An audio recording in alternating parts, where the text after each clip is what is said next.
Ինչպես կգնահատեք քաղաքապետարանի իրականացված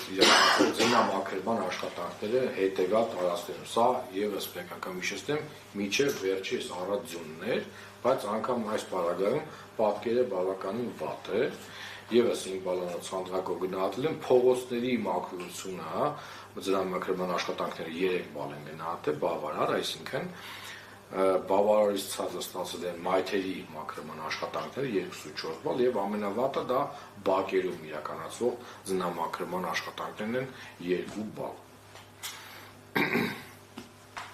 Գնահատեք Երևան քաղաքի հավաքանների աշխատանքը ըստ խմբակցությունների։ Անցած տարի եւս գնահատականը տվել ենք, այս տարի եւս ավանդույթը շարունակվում է։ Ամենաբարձր գնահատականը ստացել է Մայր Հայաստան խմբակցությունը 2.6 բալ, եթե համարենք դա դրական, որտեղ 5 բալանոց է, ամենաբարձր գնահատականը ասում եմ, 2.6 բալ ստացել է Մայր Հայաստան խմբակցություն, քաղաքացիական պայմանագիր խմբակցությունը 2.4 բալ, հանրային ձայն խմբակցությունը 2.2 բալ,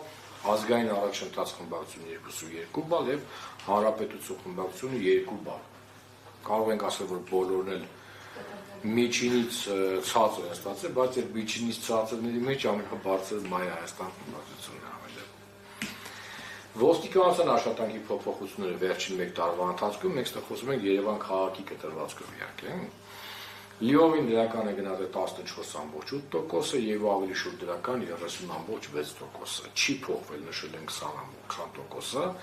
7.3%-ը նշել է ավելի շուտ բացասական եւ ընդհանրապես բացասական 12%։ Մենք ստե եւս ունենք համատական միաճի 3 տարին